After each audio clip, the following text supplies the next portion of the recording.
Awesome. So, hello, David Maywald. How are you?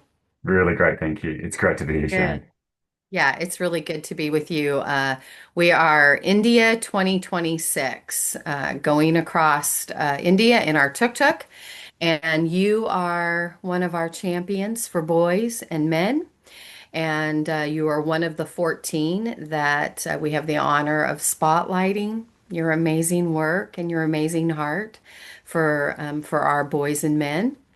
And so we're going to spend maybe the next 45 minutes getting to know you a little bit, getting to know your heart, getting to know your work. And everybody that sees this is going to be better off after this conversation that we've had. I know you just still pretty briefly, and already you've impacted me so greatly. And you are needed in this work, and you are a tempered um, voice that brings people together in sometimes a contentious subject. And I'm thankful that I get to, kind of do this side by side with you. So, thank you for spending some time. I want to just introduce you properly. And I love when you sent over your little bio. The first thing you said is that you're a husband and you are a dad. And I love that. Sounds like your priorities are right. And you've got both a son and a daughter, and you volunteer with charities, so you do a lot for your community. I've seen that firsthand. And most recently, you are now a official author of a brand new book that is already blowing up and really impacting people, called The Relentless War on Masculinity. So, David, it's really nice to have you today. I feel really blessed that our paths have crossed, Cheyanne. I think we're both, really strong champions for boys. Um, the issue that really brought me into this space was a deep passion for the education of boys and young men, about Mhm. setting them up for a good path through life and empowering them and giving them the opportunities that we've been giving effusively to girls and young women for decades now. Um, Yeah. yeah, I do feel deeply blessed to have a family, to be a father to a son and a daughter. I equally love them. They're beautiful little souls. They're our next generation, and we have to nurture and care and love them and accept them and give them the best future possible. And Yes. having written the book, one of the really fantastic parts of seeing it received in the world is hearing from mothers of sons and daughters who are saying, thank you so much for saying this, for writing this, for putting it into words, for explaining the really chaotic and challenging world that children are growing up in and that young people are coming out to experience. So really looking forward to chatting with you, Shan. And I Yeah. absolutely love, I adore what you're doing. I think it's truly essential and needed and positive. Thank you. There's not enough of us, is there? And let me ask you with your book, because I'm probably a third of the way through it. And the thing that I love so far the most about it, again, you can discuss kind of contentious, subjects. I mean, it's tough to be an advocate for boys and men in a world that doesn't think, that thinks they're privileged. And while that might be the case, even where I am, and I'm not in India right now, but as we're airing this, I'm in India. There is still a bit of girls are still second class. But you're from Australia. I'm from the United States. Um, Women have really come a long way. And so in your book, I just love that you can speak the truth of the reality, of what has happened to our boys and men, but still it's not like I don't feel it's divisive. So I'm really interested in how you accomplish that.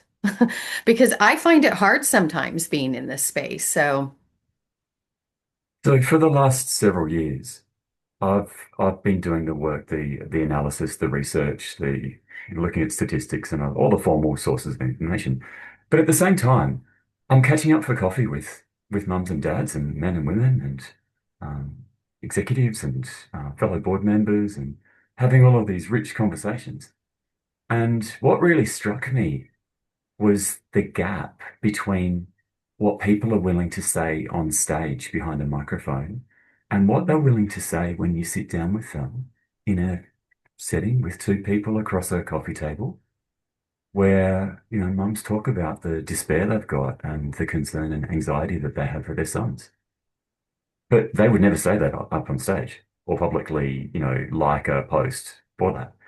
right. There's a saying that Konstantin Kisin had some time ago, and it's about sort of the just the concern you have for society when there's this huge gap between the public discourse and Hmm. what people are thinking and feeling in private. And so what I've taken, what I've channeled, is really the thoughts and feelings of millions of people that they haven't felt comfortable verbalizing during the last 2 or 3 years. And that's where I got the conviction and the confidence to write so assertively and to be bold. It Hmm. wasn't just an individual opinion. It was a distillation of thousands of conversations and thousands of data points. And it was particularly being focused on speaking up for what wasn't being said in public, but was already being felt deeply in private. Right. Um, the boy crisis is not partisan, meaning it's not conservative or liberal or it's just human. And I think what is at least what we've seen in our country with Trump, again, love him, hate him, he changed the dynamics of where he started saying things that everyone was saying in private. And it really doesn't take that many people to really start saying these things publicly, maybe taking some of the backlash. I'm sure you've had some, I've had some. Um, but it then gives people the courage to go, well, they said it, they're still okay. And have you seen that, like, as you've been doing your work, are there more voices coming into the space? Because it does seem like there are. Absolutely. Over the last year or two, an enormous increase in the number of people willing to speak up. There's an asymmetry here. As a man, over the last couple of years, if you spoke up about even boys lagging in education, Hmm. you're making yourself a target. Hmm. And there's plenty of cases of men losing employment and customers and being threatened with retribution. In fact, one of the endorsers in my book felt so precarious that they weren't able to put their name to that endorsement, which I think is really sad. Right, I've just seen this from a conference on academic freedom and scientific inquiry.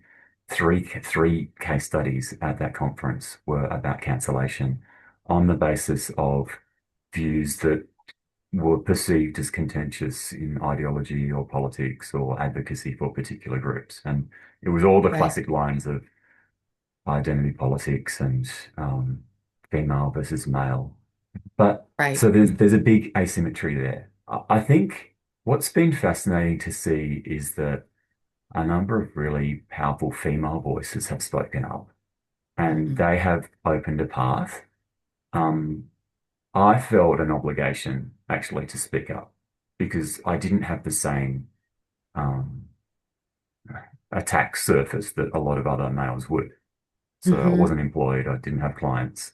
I didn't have that Right, economic vulnerability. And so I right. felt actually a unique obligation, a duty to speak up on behalf of the hundreds of men who've told me that they aren't prepared to or willing or able to say the things that I'm saying publicly. They say them in private.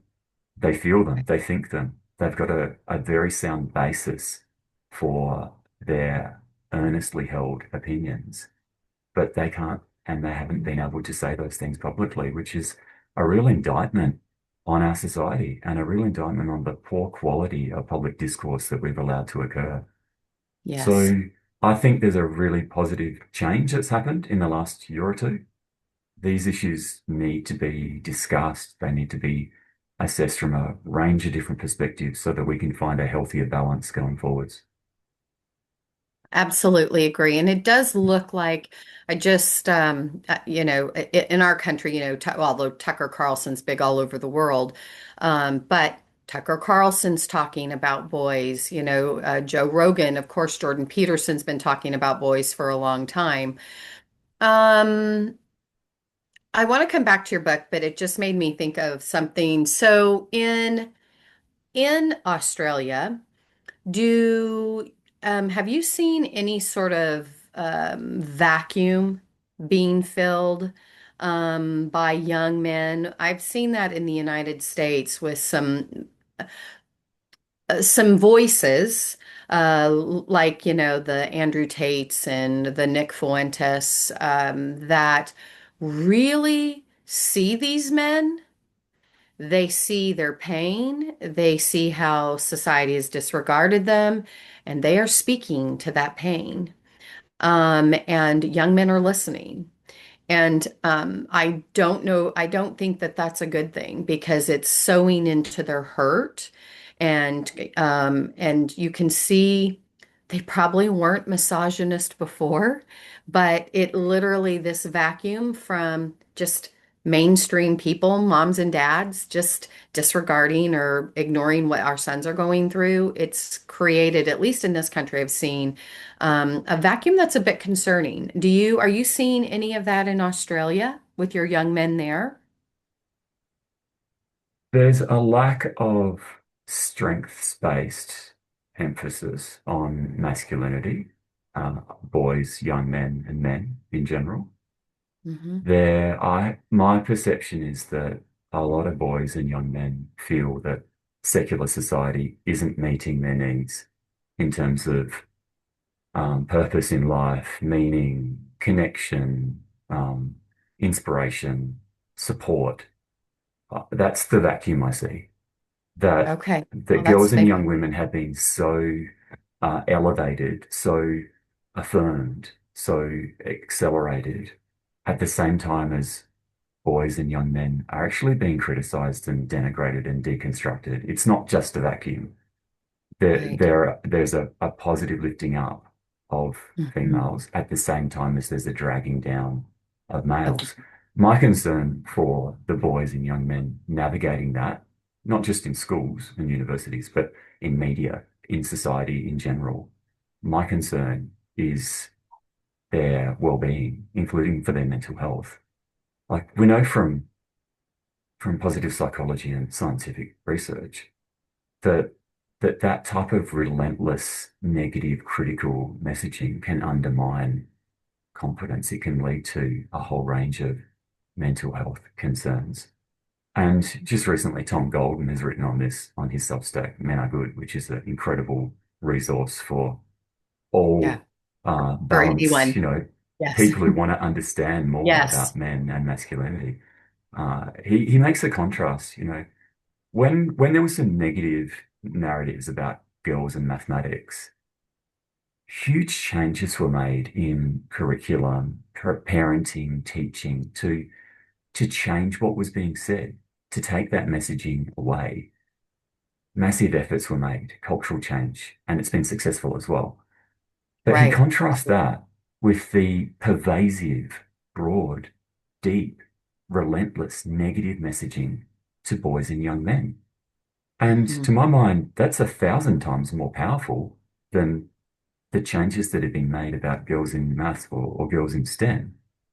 We haven't really thought through just how damaging that's been. So it's not surprising that young men come out of education and into society feeling that their needs aren't being met, really innate, fundamental needs in their lives. So we don't have the same type of really huge personalities that you do in North Yeah, America. I mean, there's a right. guy, but Isaac Butterfield, a comedian, who sort of Mm-hmm. speaks to young guys. He's written a book called Mm-hmm. Better Man, at the Mm-hmm. time that he became a dad to his son. I think it's Mm-hmm. mostly affirming and challenging the prevailing Good. culture. Yeah. We have other sources, but that a lot of the academic research is really uh, deconstructing and critical of masculinity. It's not Yes. affirming at all. Right. It's undermining, and it sets up this caricature of traditional masculinity that it immediately inflames. Like it Mm-hmm. makes these fake, these straw men of Yes. masculinity deliberately with the purpose of destroying them. So that's not meeting the needs of young men. There are, No. groups and forums online, some of them in Australia, many of them overseas. I think boys and young men, they're casting around and they're looking for the types of inspiration and motivation and positive um, enforcement. And for the most part, our secular society and government has not been providing what they need, nor have families, to be honest. No. No. They haven't. And it's the same here. We haven't done it in the United States. And I don't think families know what to do. Because again, the problem is so widespread across school, culture, media, politics. It's in everything. Um, um, I just lost my train of thought. Gosh, I had a question for you. Oh well, we'll come back to it.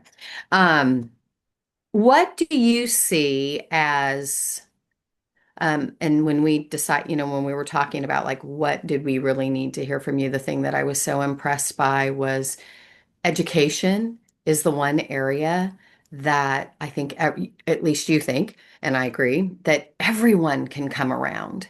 Now, you just spoke, oh, I know I was going to ask you masculinity, the word masculinity. I noticed yesterday in a conversation I was a part of that like, there was even a question about the word you chose. Do you remember that? I do. And I think I'm curious to see your opinion about that as far as do we need to start using different words so people so people will be okay?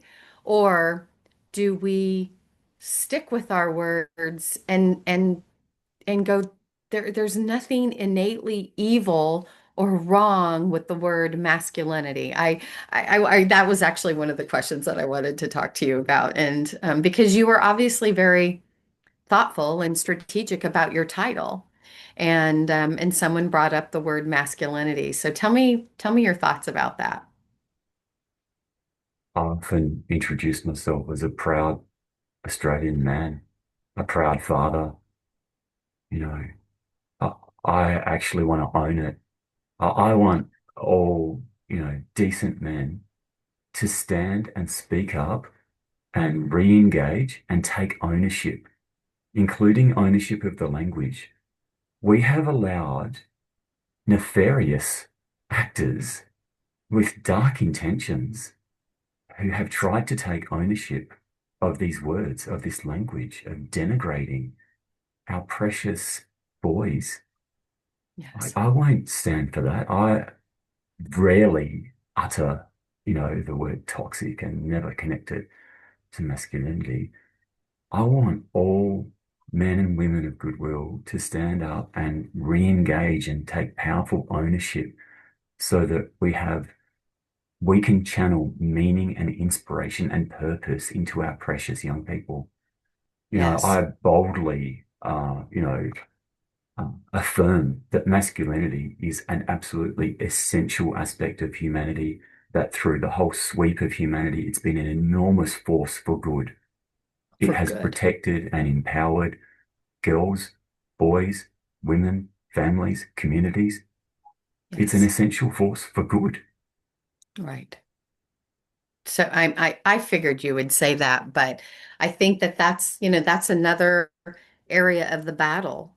Like it's not enough to just even, I won't say convince, but just awaken people that there's actually a crisis. Um, and so when you have to then start selecting your words, and not using certain words because it upsets people, like, um, I think that that is swinging too, though. Do you see that as far as just in the circles that you are? Like, I would say from my perspective, like Australia would maybe be a little more, like a little more, what's the word that I want to use? Like, I still think we aren't quite as clamped down here in some ways, right? As I just think of COVID and just what happened in Australia versus even what happened here. Like there was some differences. We weren't quite as, the thumb on us. But do you see that with the boys and with men? Like, is it still pretty heavy-handed from the kind of the top, from government and, education, that sort of thing? We're years behind. Australia's years behind the United States and the United Kingdom. We don't have amendment that protects free speech. Um, there's been a mini vibe shift, I think, in Australia, but it's nothing like what swept through the United States over the last 18 months or so. And Hmm. it's starting those healthy conversations. It's starting to ventilate these issues. I mean, if you think about the online world and young people who've had access to devices and social media and the internet, it's borderless. I mean, just because there aren't powerful voices for healthy masculinity in Australia, young Right. people have access to that. They can hear and Yeah. see and watch and read all of those amazing voices from overseas, including incredible younger female voices, some of whom are conservative, some of whom are centrist, some of whom used to be left-leaning or liberal and have had this Yeah. transition in their own personal ideology and politics. I think what's really healthy, Cheyanne, is that there's a growing group of men and women in the center who are quite Hmm. sensible and who are open to persuasion on evidence and powerful stories. They're coming together on this path, on this journey. There'll always be some very extreme, Yeah. unhinged voices on the Fringe. extremes. You'll Yes. never convince those people. They'll never No. agree. And Yeah, that's actually, right. I don't care. They're going to be Yeah. there in Right. 20 years and 100 years. I don't care.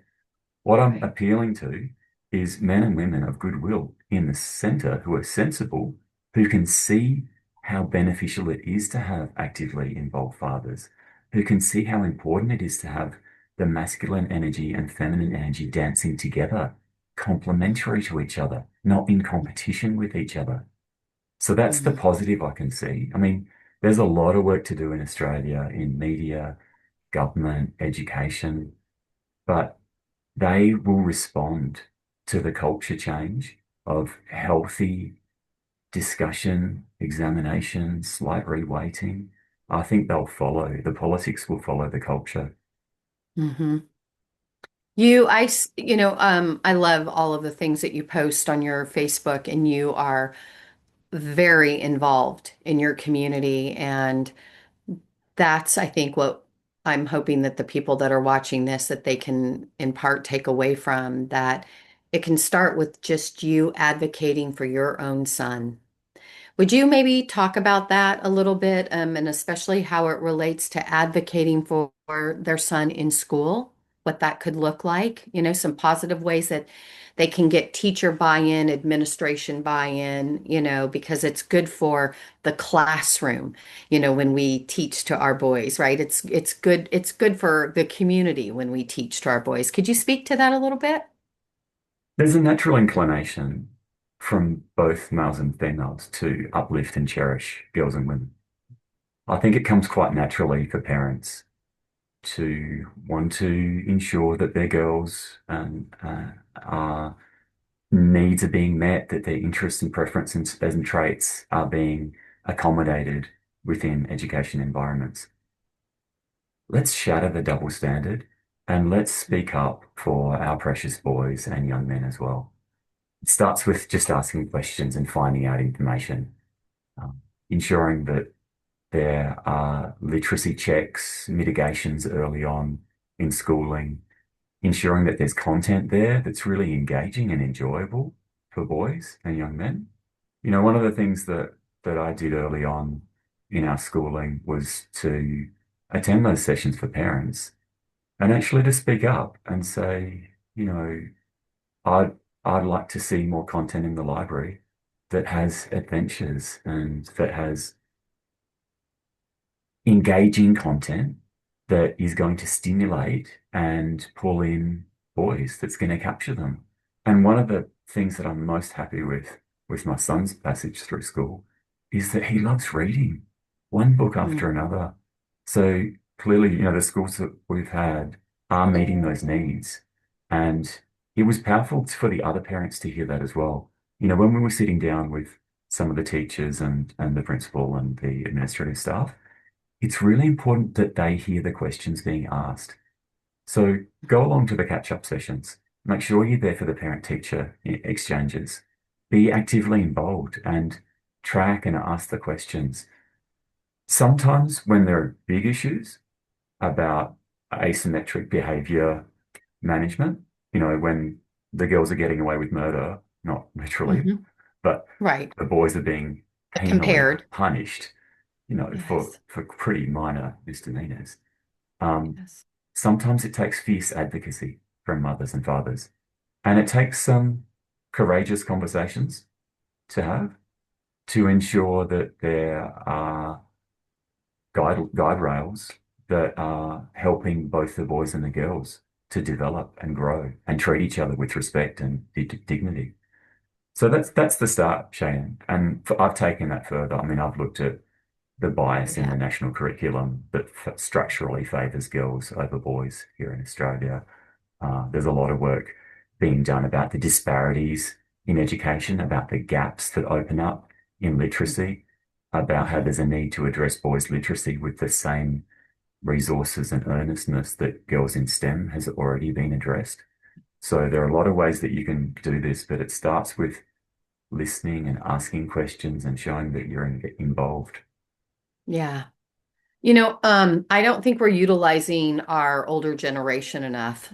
The grandparents used to be they were so um important.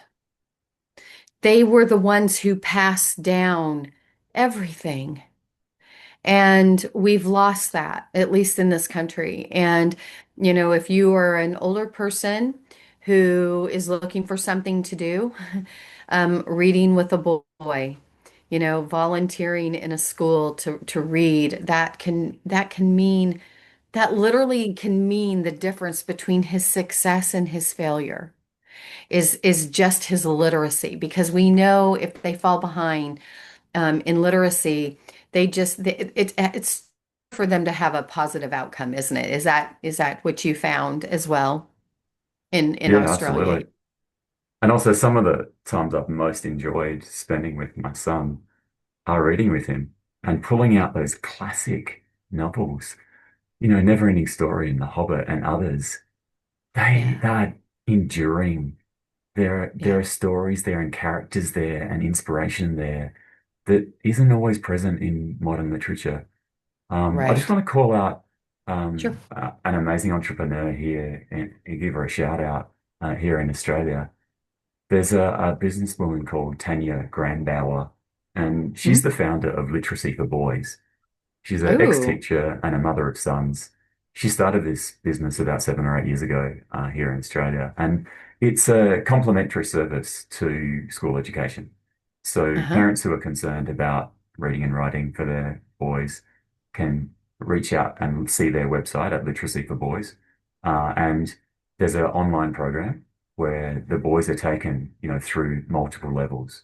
And the aspiration is to take them from being, say, 1 or 2 years behind their cohort to back in line with their cohort, that they can re-engage with the material in class. And Tanya, I think she's a champion in this space. She has been recognized on the international stage. I'm very supportive. I'd love to see that business scale and meet the needs of more families and boys in Yeah, terms of that's where we literacy. need to be investing, things like that. We'll definitely get her information and we'll have that on this video so that people can have access. I'm assuming it's not just limited to Australians, it's open to Or is it more around Australian academics? Or could someone from the United States benefit? Would their son benefit? So that particular program is built around the Australian curriculum. So Okay. it does respond and complement the material Mm-hmm. that boys and girls are seeing in their classroom Mm-hmm. environment. I mean, I would expect there'd be some benefit in other countries and for anyone speaking Yeah, English. I would But think so. I mean, let's yeah, just be honest. Reading's reading. I mean, I think the biggest thing is that you have to give them things to read that is interesting to them.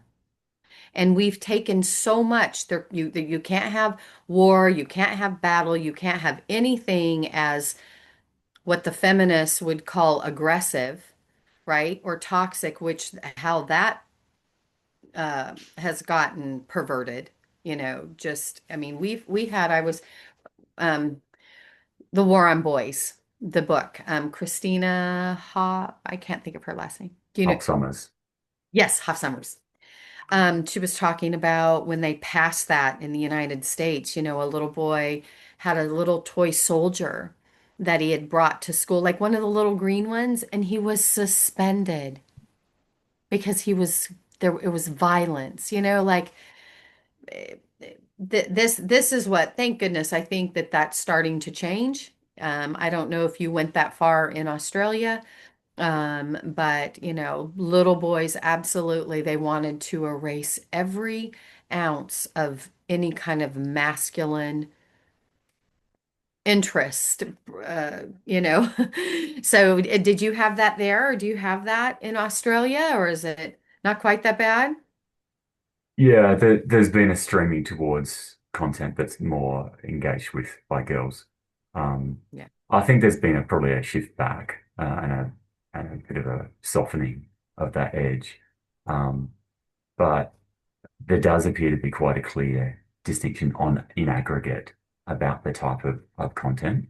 And it obviously overlaps quite a lot in the middle as well. Right. So it's about meeting the needs of all students. It's not about filling libraries with books about war. That's not Right. it at Right. all.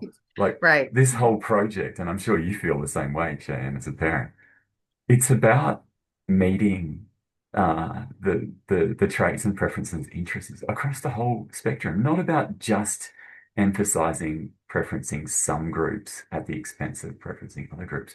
I just want to segue to a workshop that I facilitated on the weekend. And Oh, it was about engaging boys in school education and the spillovers that has for the rest of the class and for the whole school. So if you think about, if you've got distracted boys who aren't finding the content or the assessments very interesting, like they're going to muck up, they're going to do silly stuff. That's what I did in school. right. Whereas if you have curricular content, assessments, material, discussions that they lean into, they get that inherent motivation. So, some of the things that we discussed in that brainstorming session at the workshop, we did talk about male role models, obviously, and about physical activities and how it's so important to have, burn that energy so that boys can deplete some of that excess energy and then focus on the material in the classroom. We talked a bit about some topics maybe benefiting from streaming boys and girls separately. And I think in English, it's possible that part of English is done in that way. You might have a book or a piece of material that the boys focus on and a book or material that the girls focus on because they find that more appealing or more interesting. There was also, a lot of discussion about we need to listen to what boys and young men are saying, not make assumptions about what we think they should be saying or what we would like them to be thinking and feeling. We need to actually just sit down and use these ones twice as much as we use this one and listen and co-design approaches that are really empathetic and responsive to the needs of boys. And there's another one that came up, which was really interesting. I know that Warren Farrell has talked about this one, allowing rougher play in the playground, rough housing. Like it gets clamped down at the first sign that something physical is going on.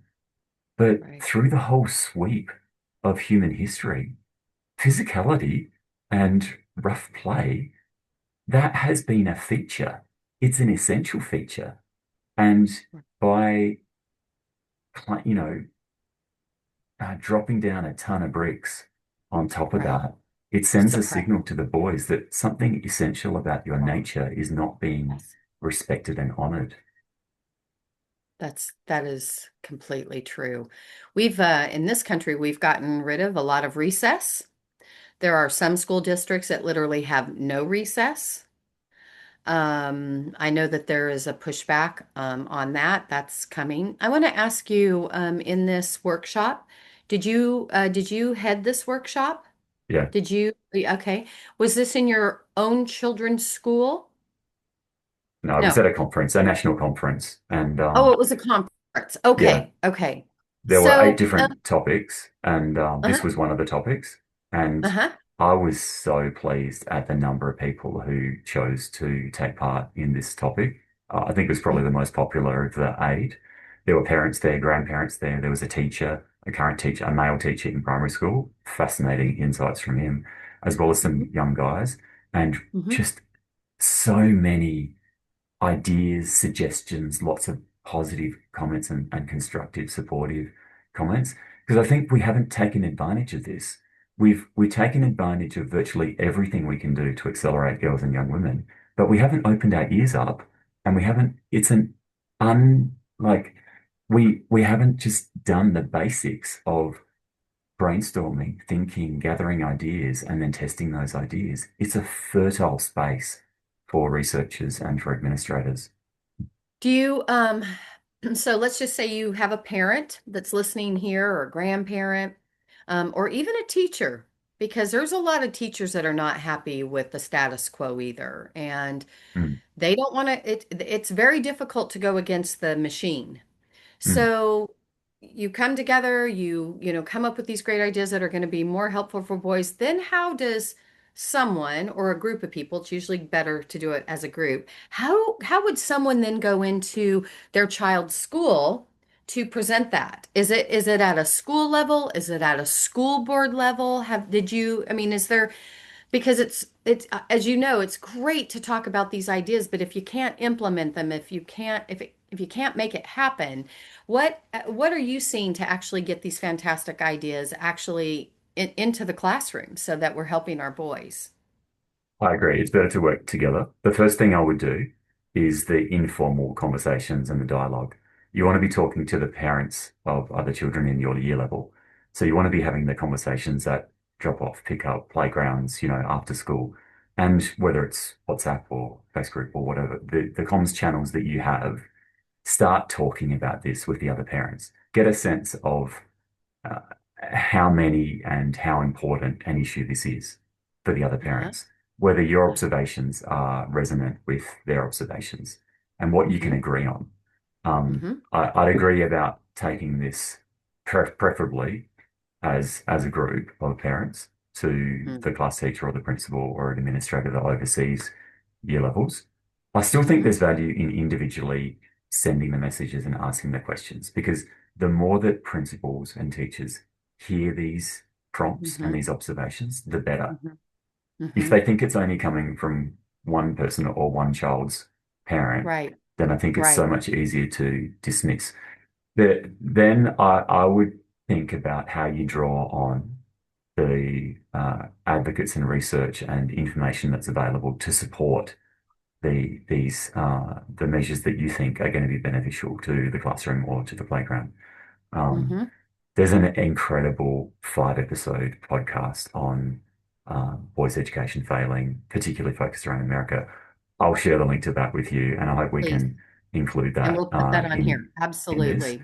So that was done early this year, and it was promoted We by have to Richard give Reeves. people solutions and hope Yeah, yeah. because if you just look at, and I'll tell you, when I got started on this journey, I bought 20 books.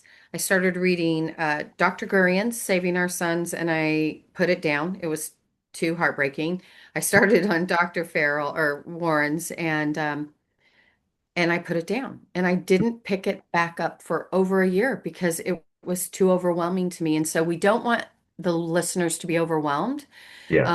There are solutions. It's not easy. It's not an easy conversation. You are going to get pushback. But if you love your son, if you love your grandson, if you love your male students, gird up. I mean, that's all I can say is gird up. The one thing I would say overall is there's a huge need for us to switch from a deficits focus to a strengths focus Okay, because talk about we've that. talked so much about the weaknesses and risks and danger of being a man and masculinity and how harmful boys are. That's being done to death. I think a lot of people are really just sick and tired of that relentlessly, being jammed down our throats and into the public discourse. We need Yeah, to shift that dial. So if there's one thing overall, it's about the mindset shift. It's a shift from zero sum thinking to positive sum thinking. It's a shift from fixed mindsets to growth mindsets. And it's elevating a strengths based focus on boys and young men and on masculinity to unearth the positives, the pro social aspects, the healthy aspects, and the positive aspects.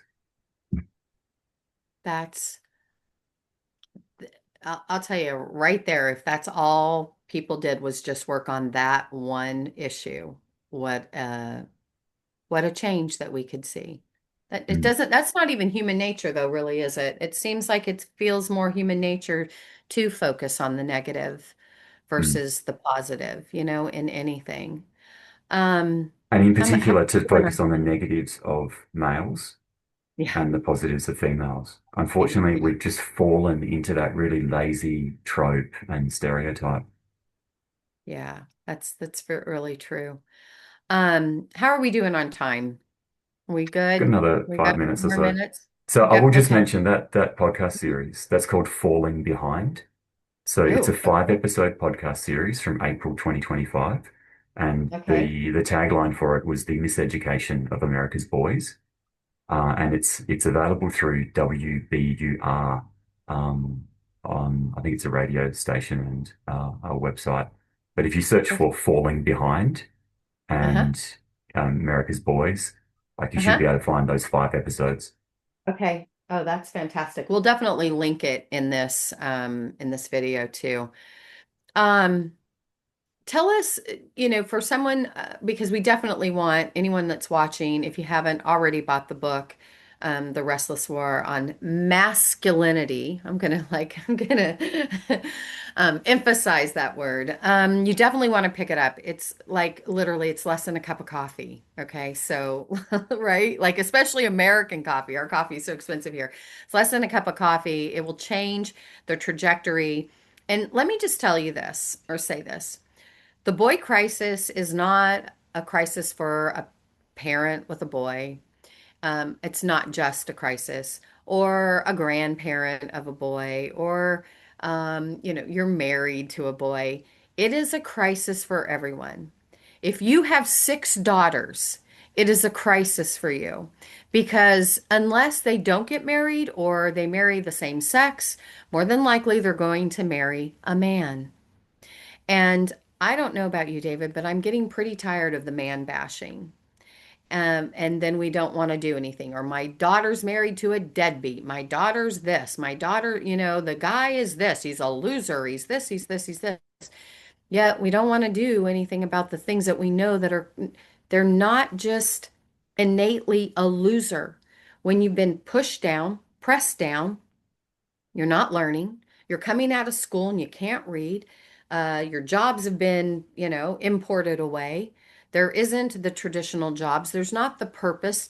One in my country, one in four boys aren't living with their biological father. So when you have let's call it the trifecta, right, of just bad situations, we're going to get some men that just aren't quite well. And that's on all of us. So I want you to pick up his book. I want you to read it, and then I want you to do something about it. And if it's not for your own kid, then it could be for the next door neighbor kid or volunteer at the school. But this is on us. So, David, tell us what you would want people like, just let's just do parting thought about your book, the thing you like the most about it, and the thing that somebody reading it can't miss, and then any other parting words, if that's okay. The book, it does do some pretty honest soul searching about where our societies have been going. We haven't honored fathers, but we haven't honored mothers. We have undermined marriage. We have reduced the effectiveness of families. We've really shortchanged our children and their future. And doing that soul searching, what I've tried to highlight is the paths forward include supporting boys and girls. They're about facilitating parents to raise their children in a healthy family. And they're about providing inspiration and hope. Personally, I find my faith to be central to that. For other people, they might find sustenance from different areas of their lives. I'm really heartened that there are young people questioning where we've been going in the last few decades and choosing a different path. They're engaging in local communities and they're really looking forward to becoming parents. And they, maybe for the first time in their life, they're exploring Christianity and they're curious about what's there, what could allow me to contribute and be engaged in relationships in a much healthier way than I might have seen out in the secular world. Um, I think it is a book that will resonate deeply with parents, and I've got a lot of positive feedback from parents. But there are some messages in there about policy and funding and double standards that are being received by senior leaders and decision makers, and they need to be because we've been on the wrong track and we're getting socially unhealthy outcomes. For example, if young people don't aspire to have their own children, if they don't aspire to nurture and raise the next generation, that says something really fundamental about an unhealthy culture and a society that's not self-sustaining. Yes. So I welcome all men and women of goodwill who are sensible and see them as part of themselves as part of the center. Come with me, join us, you, Cheyanne, come together. Let's discuss these topics that were thought to be controversial that are actually essential to us collaborating for the future of our next generations. Yeah. And Yeah, please, that's do good. take a look at The Relentless War on Masculinity. It's widely available across many different channels. There's a paperback version, there's an audiobook version, there's an ebook. The ebook's $3.99 US. Hmm. I've deliberately priced that to be affordable and accessible. It's written in a form that's really easy to understand and follow.